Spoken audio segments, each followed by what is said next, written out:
Hey y'all, this episode is not scripted.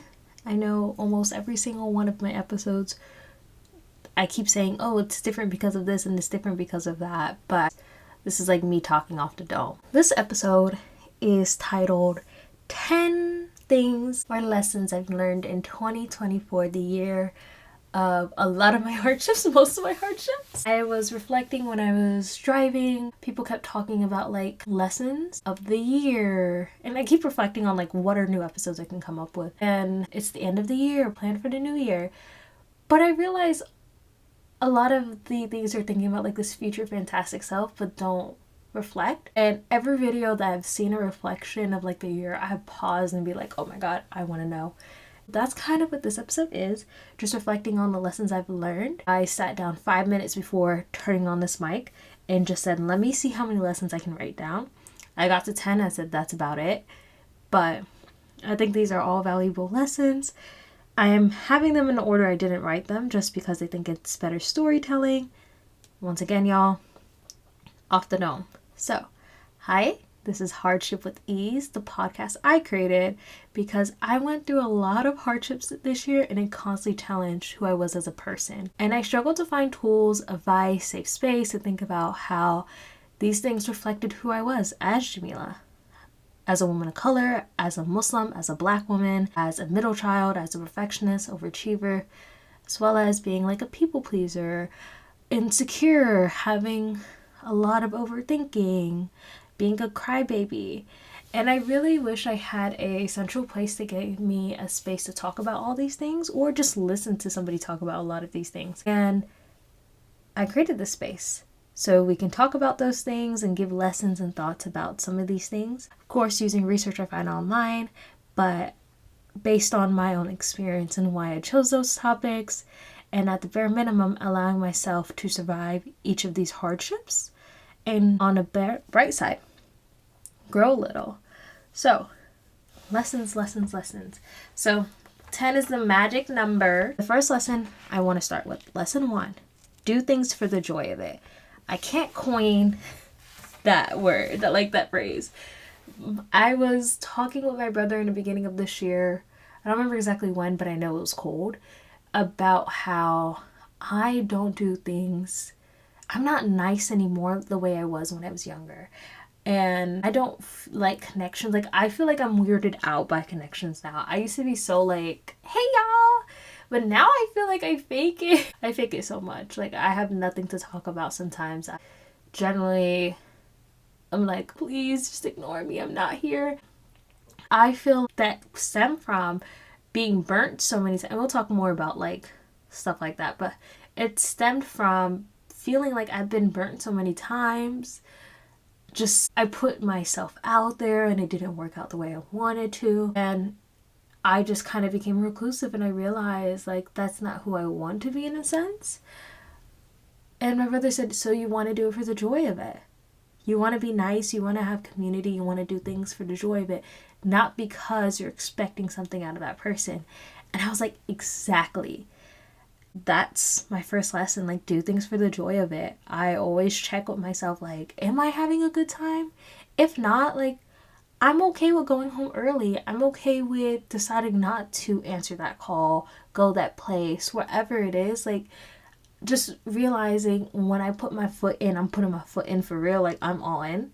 But I'm not going to force myself to pretend that I'm all in. And I still do it a little, but I always just reimagine. I'm like, you're doing it for the joy of it right now, bro. Not because you expect someone to give something out of it. So that's the first lesson. Now the second lesson, sorry y'all, I'm trying to find it on this list. I just literally had like a sneeze sesh.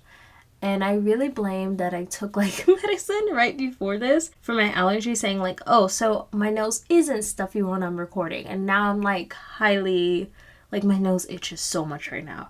Okay. Lesson number 2, change, growth. It is not easy. It hurts. That lesson alone can be its own full episode. But I think that's something I've come to acknowledge in this past month.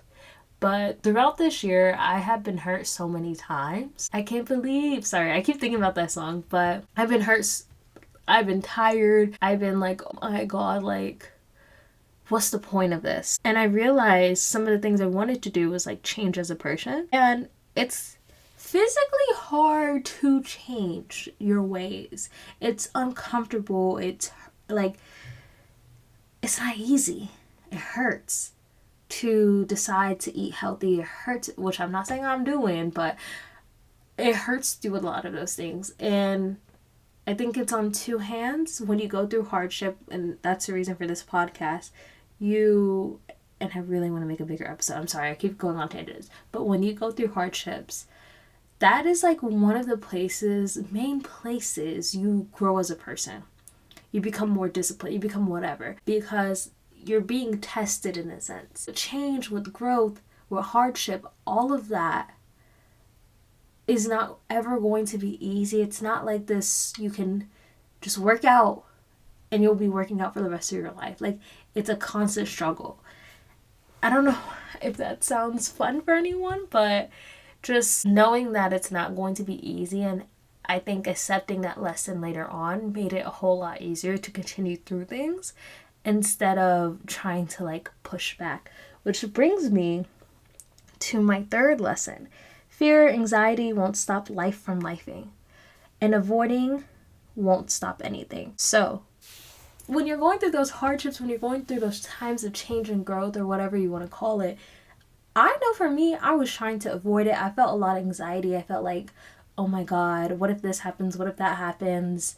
I can't, like, especially when you don't have control over whatever situation it is, you feel a lot of anxiety towards what's next in life, whether that's if you lose your job, or let's say a relationship doesn't work out, you just feel, or you graduate school, like whatever it is, you feel a lot of anxiety towards, oh my God, what am I doing? Like, what next is gonna happen?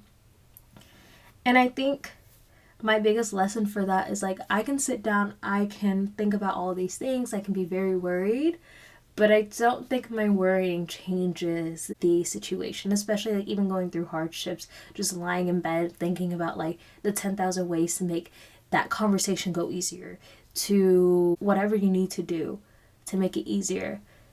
It's not really like productive. It's not productive. Like, life will still life. Like, avoiding having that fear won't stop anything. And this is an example I'm going to beat into everyone because it was so revolutionary to me. And I might mention this in other episodes. There was this lady that said, let me teach you about what fear, anxiety. It was like a random reel on Instagram. Y'all, I'm not on TikTok. And I'm not going to watch reels like that either at this point. But she showed a kids opening boxes and be like, oh my God, a little spider jumps out. It's not a real one, but the kids like jump back. When they're given a second box, they don't want to open the box. They have no idea if that second box has a spider in it, right?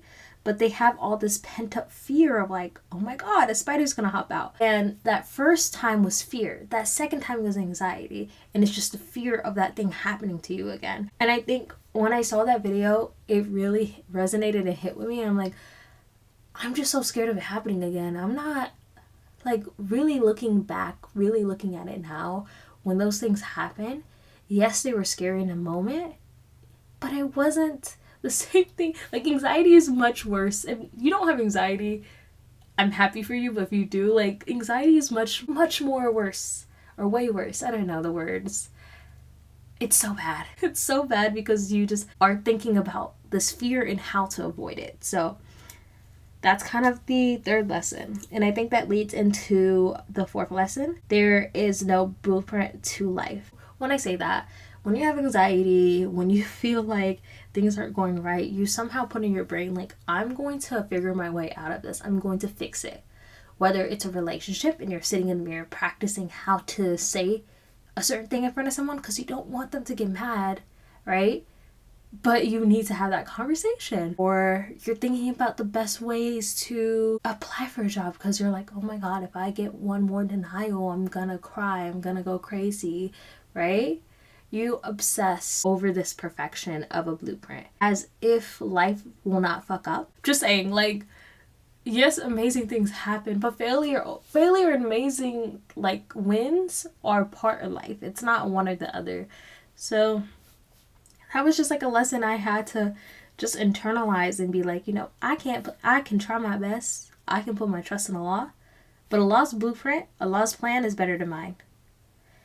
Okay. I know that's kind of, I don't know. When you hear a lesson like that, at least for me, when I hear myself saying that there's no blueprint, just let it happen, life will fuck up, you'll have failures, it will bring anxiety just to say those things. But learning to accept it, I think, was one of my big lessons of just, there's no blueprint in life. Like, I went through so many hardships. It was to a point that, like, every week, something crazy would happen, to the point that people will call me up and be like, I haven't seen you in a minute. And I'm like, let me give you my lore.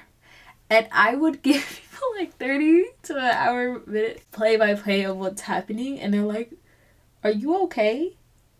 Are you... And then it got to a point that, I don't know if I wrote that as a lesson. Yeah, but it got to a point, maybe I'll talk about that in one of my last lessons, but it got to a point that I just had to accept that there's no blueprint, that there's no way for me to plan this, because I would go insane. That's crazy. That's crazy. Okay. Moving into a different lesson. Lesson number 5. People will treat you the way you let them. Ooh, people will treat you the way you let them. Sometimes thinking about this conversation of hardships, planning, avoidance, blueprint. Sometimes you have to lose friendships. Sometimes you have to lose relationships. Sometimes you have to put your boundaries down. And when you're really in this fear, anxiety of conflict, sometimes you have to, as you can see, like, my life was a lot of conflict this year, and it revolved around so many different relationships within my life. And I think a lot of conflict, a lot of problems within most people's lives revolve around relationships with people around them. But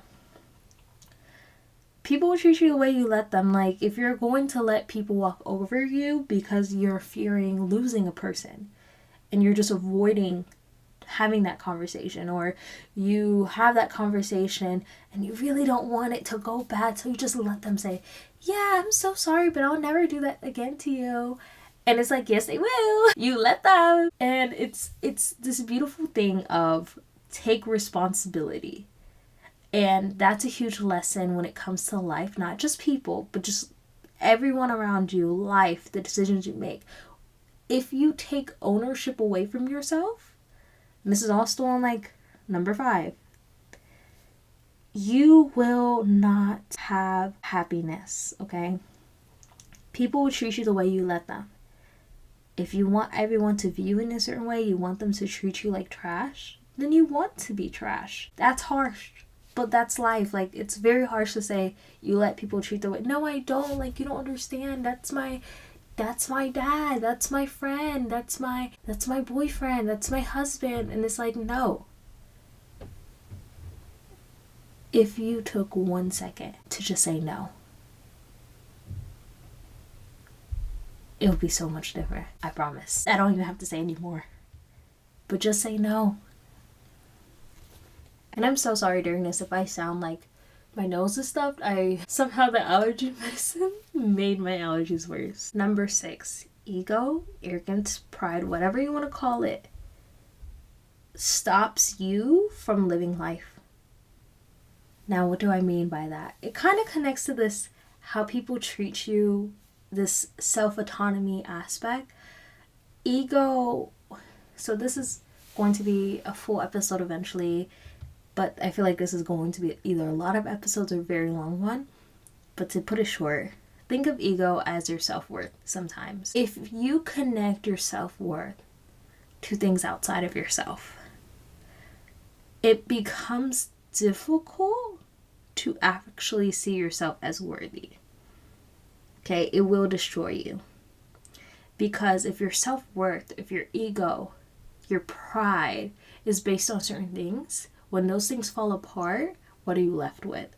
If it's because, and like, put it towards, if you're like a good girl, right? A good person. What happens when a pillar of that image falls? For example, I'll use me. I was like, I don't even know what I'm gonna give y'all, but I'll give y'all a little sneak peek. But one of the things is like, I come from a good family. Maybe not anymore, but I think all of that is arbitrary. Like, bro, everyone's family, as long as they love you, is a good family. But you come from like a respectable family, for example, and if people find out or there's a scandal in your family, how do you view yourself? And even if it's not something you instilled in yourself purposely, maybe it's something your family did, right? And I see a lot of people, not like me, but and a little me, but other people who hold like this very high regard of themselves, and then when they're embarrassed or something comes out that's completely like left field, maybe your family goes bankrupt if you had a bunch of money. It's like a tearing of their own ego. And it's constantly you fighting to protect that ego.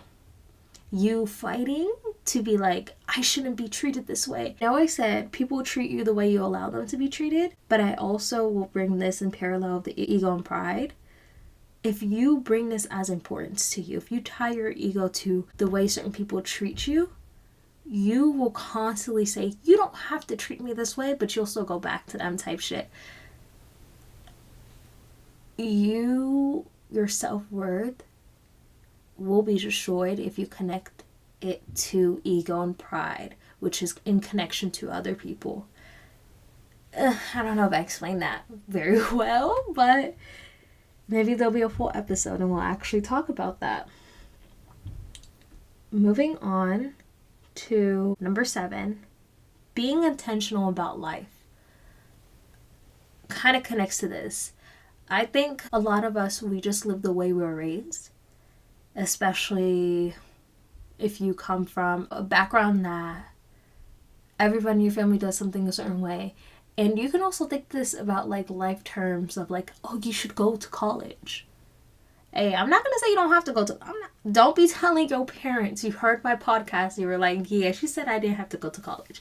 That's why I'm not going to college. But it's more of, you take everyone else's intentions before your own. Even like religion, right? And Islam. A lot of times people stop becoming religious because they never put the intentions of religion in their own heart. It was something that was given to them by others. Just sitting down and being intentional about like, what do I want in life? What is my dream? And that dream life of like, oh, I'll be a doctor. What are the things that make me happy every day right now? Not in the future, right now. And how can I be intentional about continuously growing those things? But intentions is like the big, in Islam, y'all know intentions is such a big thing in Islam. And I never realized, like I knew, intention, but this year has taught me going through hardship, like, oh my God, if I'm not being intentional about keeping myself grounded throughout these things, I can go haywire. If I'm not intentional about trying to reflect on how I act in certain situations, I will be triggered. I will get mad, you know? So intention is about like setting these lessons I'm listening. I'm intentional about every single one. I think about these lessons every time I interact with people. I try really, really hard to not allow my life to run me, but instead be intentional about how I react to my life. Yay! Lesson number 8. We're almost there, y'all. Treat everything as a lesson. What was I just saying? Okay, I know I wrote these out, but once again, I'm ad-libbing right now. But exactly what I was saying, treat everything as a lesson. So all these lessons I'm listing out, things that I reflected on what happened in my life and realized, that's actually a lesson. When I talk about like intentionality, I think it goes very hand in hand with treating everything as a lesson. So when I have a really interaction, I try not to shame myself. That's not on here, but we'll talk a little bit more about shame. I'm trying to not shame myself for decisions I make. And instead of making these, why did I do that? I try to make everything a lesson for me. Every hardship I go through is a lesson. You know, intentions only come from lessons you learn in my head. So how can you be intentional about things if you don't have any like school book, rule book? You know, Islam, of course, Islam should be your rule book. But if you don't have like some markers of life, of how you would like to be treated, how you want to see your relationships go out, how you want to see your life be built, what are things that are most important to you? That's where I take lessons, especially in hardship, because I want to benefit from every single thing I do, which is my intention. So anytime I go through like hardship or have a situation, I look at it and I always say alhamdulillah. And then I always say, like, this is a lesson for me. I came here to learn something. I had a bad day. I learned I didn't want to do X, Y, and Z anymore. I had an amazing time. I learned I really value my siblings, whatever it is. I tried to get a lesson out of everything. Okay, and I'm not saying like you're going through a hard time and you're trying to do like that Disney Channel of, well, we all learn that sometimes it's better to say the truth. Like, you know, I'm not asking you to do that. And I'm not asking you during the time to make it a lesson for you. Because that's hard. And that ties, and we'll talk about shame a little bit, even though it's not a lesson. Actually, we'll talk about shame right now. Wait, let me check. Yeah, we can talk about shame right now. You don't want to force yourself into seeing this lesson and try to force yourself into like shaming yourself into like, I know what's right and I should have done it. It's never about shaming yourself in that particular situation. It's more about saying, next time I can do better. And not forcing yourself into this high standard of how you'll do it or this perfection of like, you know, the anxiety. It's a beautiful balance that I think it takes just time to learn. Like, no one can tell you how to do it right. But it's moving away from this anxiety and this planning and this blueprinting of how you're going to go through these things. But instead, having those lessons, and lessons kind of teach you who you are, right? Who you are. Not how I should do this. More of like, I know I don't want to be like this. I know I'm like this. I know, like, you know about yourself. And it's not shameful as like avoidance and fear and anxiety is. And just taking it to heart.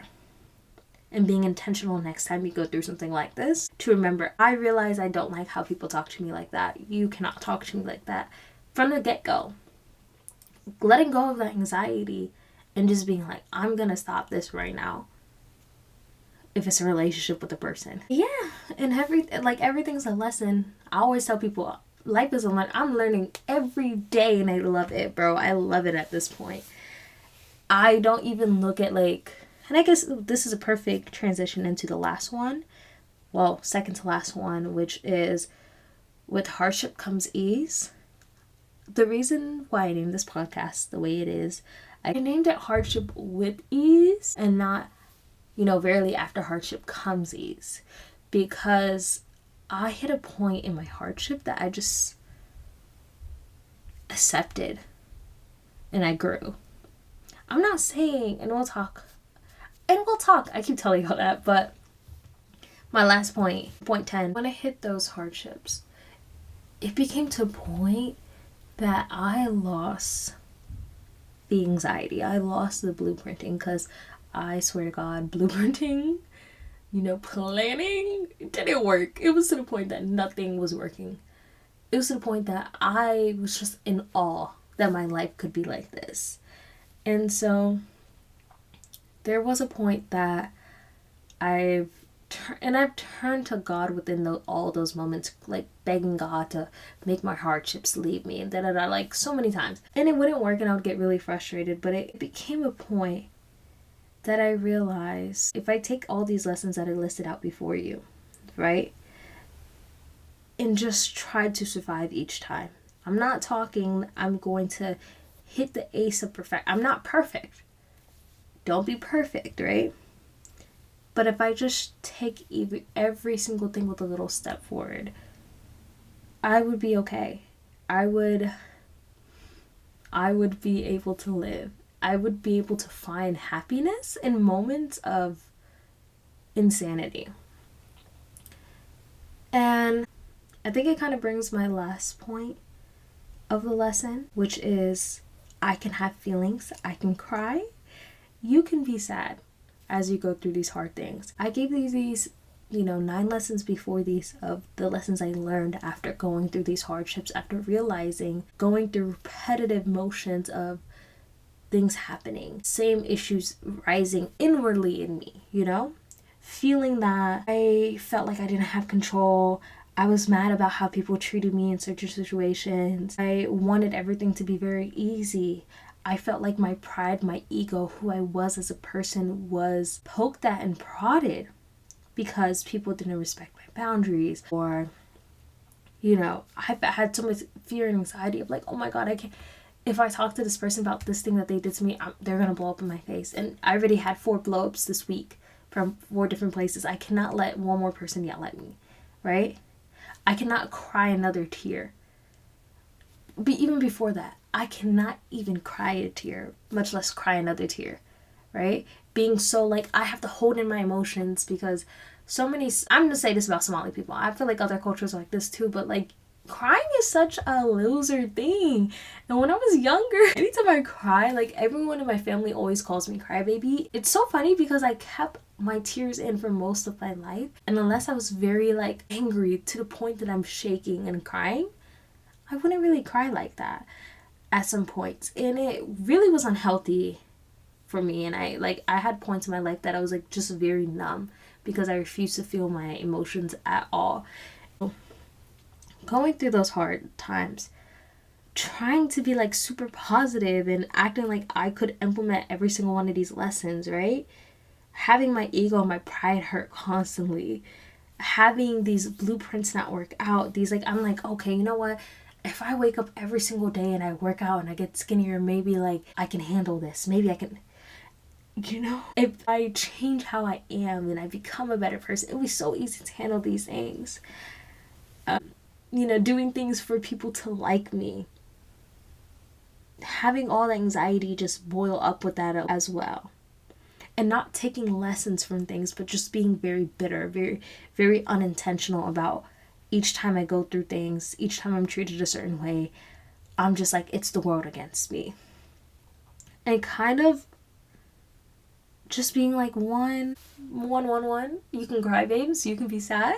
You can be sad for all the losses you had in this year. You can be sad. The people you have lost, the opportunities you have lost, the communities you have lost within your life. It's okay to be sad about those things. It's okay to feel sad that you have conflict with people who are very close to you, because you wanted to be viewed and treated a certain way by people who are very important to you, and they don't treat you like that. Maybe your opinion is not valued, or thought process is not valued, or you don't have control in the situation. Your boss is calling you certain things or giving you long hours, whatever it is. You can feel sad. You don't have to be happy. And it's this paradox I think a lot of people can't really understand, that with hardship comes ease. Like, you can say alhamdulillah to all those hardships. Like, I'm on alhamdulillah at this point, and it's not even in the alhamdulillah, everything is going well. It's just alhamdulillah, I'm alive. Alhamdulillah, I'm standing here.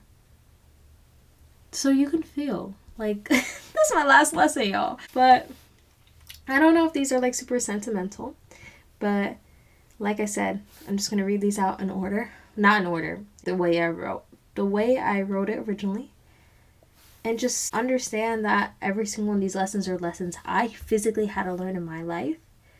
As well as like, I'm not gonna also lie, I heard like podcasts, I heard things that hit me, and I'm like, oh my god, this is exactly what I needed to hear at this moment. This is why I need to say this to that person. This is why I need to make this decision. This is why I need to walk away from this thing. Whatever it was, I would always say like, hearing something that says what you're thinking in the quiet parts of your brain out loud really does help. And I hope like, if you can't benefit from all 10, I hope there's like one lesson that you needed right now. And within this next year, you have a sense of like compassion for yourself, happiness for yourself. Not because life is easy and good, but because you have a true sense of like knowing yourself and you're very confident in who you are. Yeah, and I know there's a lot of lessons I didn't list in here that I'm learning now that I'm hoping will be a lot more, like the lessons I gave y'all are a lot more solidified in who I am. I take these lessons everywhere I go, everywhere I act. I think about all these things. Anytime I have a situation, I'm like, let me run through the list in my head real quick before I react. There's a couple more lessons I'm learning now, and I'm hoping like next year I'll be able to give you a new list of 10, or like here's the 10 that I carried over, whatever. And that's it. And I hope this helped. And I will say that this was the joy of it, doing this episode offhanded. But I'm going to continue to write stuff because this is too much pressure sitting here and thinking this out and just yapping for like 30 minutes by myself.